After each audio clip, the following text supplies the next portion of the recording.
যক্ষরাজের উদ্দেশ্য যাই থাকুক, আমরা তার আমন্ত্রণ গ্রহণ করেছি দেবরাজ।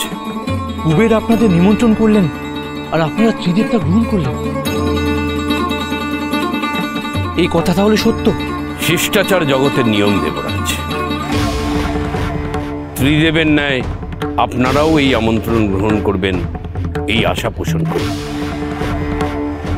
যক্ষরাজ যা অশিষ্ট আচরণ করেছে তারপরেও কি তার সঙ্গে শিষ্টাচার করাটা উচিত দেব? তার নিমন্ত্রণ স্বীকার করা কি সঠিক? লোভ আর মোহ তা দূর হয়েছে দেবরাজ। কিন্তু ধনগর্বে, তার দুর্লভ পুষ্পক্রথের গর্বে সে আজও আগের মতন অহংকারী, উদ্ধত। তবুও তার মনের অহংকার এতটুকু কমেনি। এরপরে কি আমরা তার আমন্ত্রণ গ্রহণ করব? অবশ্যই করবে।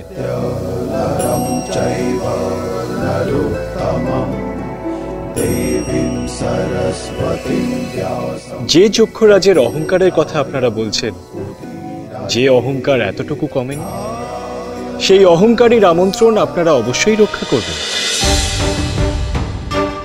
দেবী পার্বতী কি গ্রহণ করেছে? পার্বতী নন্দন যাবেন। দেব গজানন যাবেন?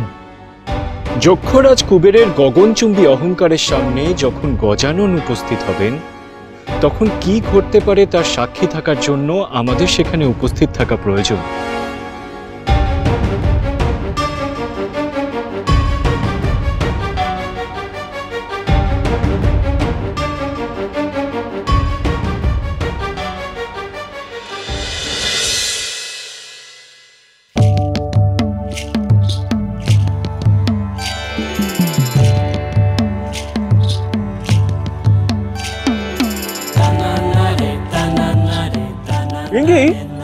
কি কাণ্ড বলো তো, কৈলাসে এত শান্তির ঘন ঘটা, থালা সাজিয়ে ভোজন পর্ব নেই, গপসপ করে ভোজনের কোনো শব্দ নেই। তাই তো দেখছি, আছে কেবল একজনের মুখে মিটিমিটি হাসি।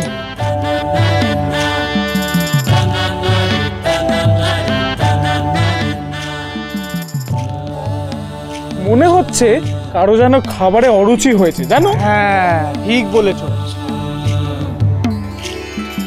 না হলে যে ভোজনের জন্য বারবার মাকে তাড়া দেয়, সে এরকম সবকিছু ভুলে আরাম করে শুয়ে থাকতে পারে?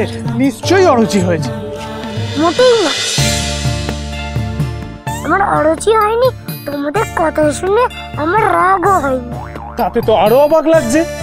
আর যখন যক্ষরাজের বাড়িতে গিয়ে সুস্বাদু খাবার খাবো, তখন আরো অবাক হবে তোমরা। তুমিও যাচ্ছ নাকি? হ্যাঁ, যাচ্ছি তো। আমাকেও তো নিয়ে যেতে বলেছে। কত কি খাবো। বটেই তো, বটেই তো। কথায় বলে কুবেরের ভান্ডার, আর ধন সম্পত্তির নাকি কোনো সীমা পরিসীমা নেই।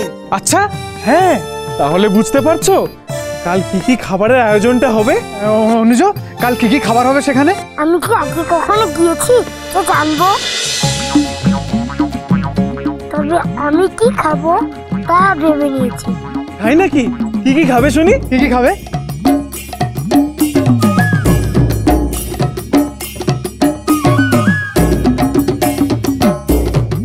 পরমান্ন খাবে, মোদক খাবে, আর খাবে চড়ু, ক্ষীর খাবে, পায়েস খাবে, খাবে পিঠে মোটা সরু।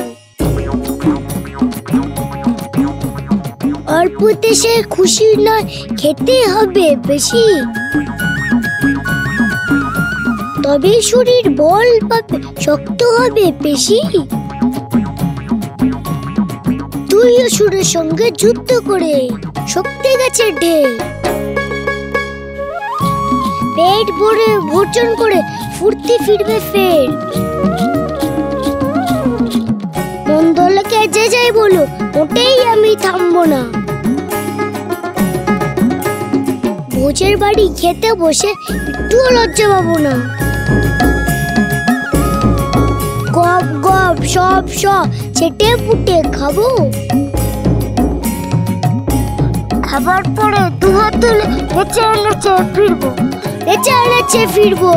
নেচে নেচে ফিরবো, নেচে নেচে ফিরবো।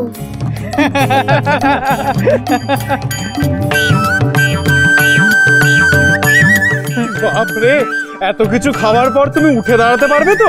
আমার তো মনে হচ্ছে বাহন পর্যন্তই পা চলবে না। দেখো বাপু, আমি কিন্তু যাচ্ছি না তোমার সঙ্গে যে তোমায় কাঁধে করে তুলে নিয়ে আসবো। রিঙ্গি, খুব চিন্তা হচ্ছে। অনুজ যদি খাবার পর চলতে না পারে তাহলে কি হবে? চলার ক্ষমতা আর থাকবে আর থাকবে না সে দেখা যাবে।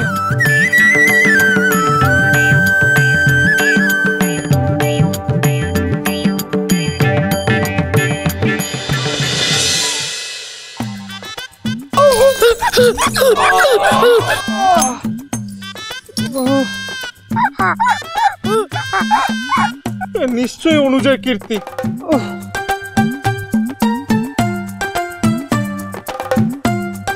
বাবারে, অনুজের এই দোষীপনা জ্বালায় না আমাদের প্রাণ মাঝে মাঝে ওষ্ঠাগত হয়। ওরে বাবা!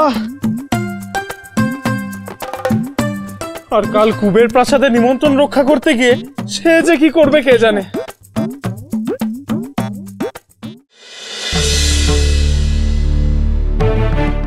না মহেশ্বর, কাল আমি তাকে যেতে দেব না।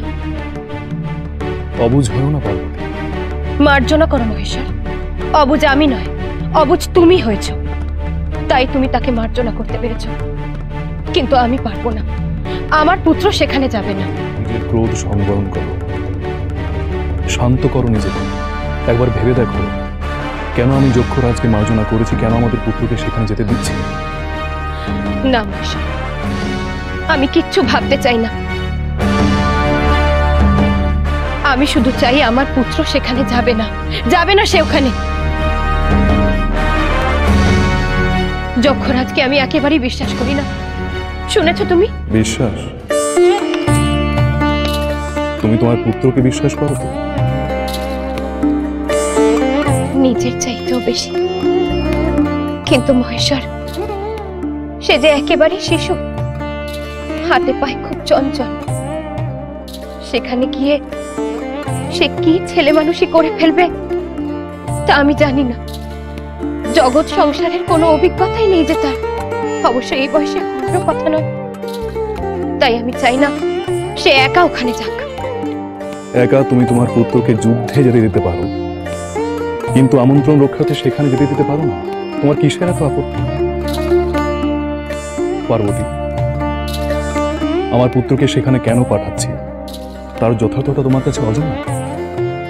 অনুমান করতে পারি মহেশ্বর, আর পারি বলেই জানি যক্ষরাজের আমন্ত্রণ উদ্দেশ্যমূলক। অবশ্যই উদ্দেশ্যমূলক। সে চায় তার দম্ভ, তার ধন প্রদর্শন করতে, এটাই তার উদ্দেশ্য।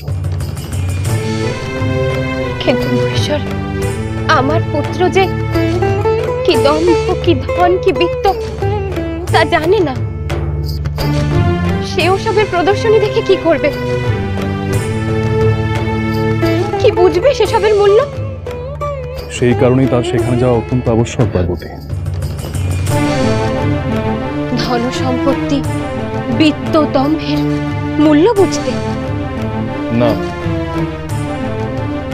তার চাইতো কি অমূল্য তা বুঝতে। মানে তুমি কি বলতে চাইছো আমি ঠিক বুঝলাম না। যক্ষরাজের মন থেকে লোভ আর মোহ দূর হয়ে গেলেও দূর হয়নি তার অহং। বিত্তশালীর অহং, ধন্যঢ্যের দম্ভ, এই সব কিছুর আশু বিনাশের প্রয়োজন পার্বতী। যদিও সে আমার কাছে মার্জনা চেয়েছে। হে প্রভু, আমার মনে বিকার দেখা দিয়েছিল, আমি সেই জন্যে অনুতপ্ত। দয়া করে আমাকে মার্জনা করে দাও। হে প্রভু, যার কাছে আমি অপরাধী,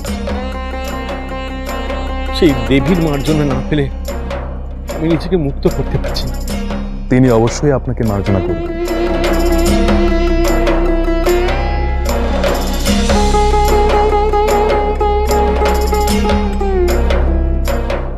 তার মানে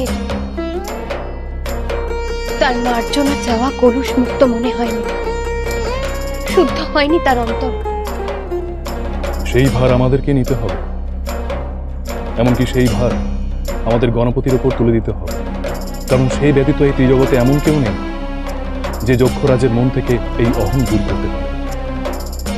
তাই আমি তাকে সেখানে পাঠাবার সিদ্ধান্ত নিয়েছি। তাকে বাধা দিই না, আমি তোমার সিদ্ধান্তে বাধা হব না, কিন্তু আমার বিনায়ক তার নিজের সিদ্ধান্তে কখন কি করে বসবে তা আমি জানি না। সেই ভেবে আমি চিন্তিত। অকারণে চিন্তা করো না পারবে। জেনে রেখো, আমাদের পুত্র যাই করবে, যা সিদ্ধান্তই নেবে, তা সকলের স্বার্থে।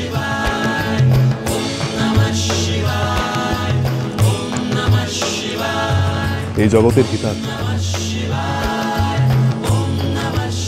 বহুজন হিতায়চ, কারণ আমাদের পুত্র গণদেবতা। তাকে বাধা দিও না পারবো। অনুমতি। বেশ, কাল আমি নিজে হাতে আমার বিনায়ককে প্রস্তুত করব।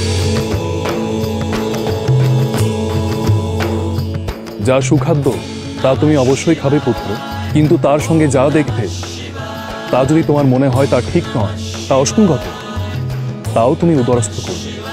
মানে মন্দ খাবার খাবো? তোমার উদরে ভালো খাদ্যের সঙ্গে এই জগতের সকল মন্দ খাদ্য ঠাঁই পেতে পারে।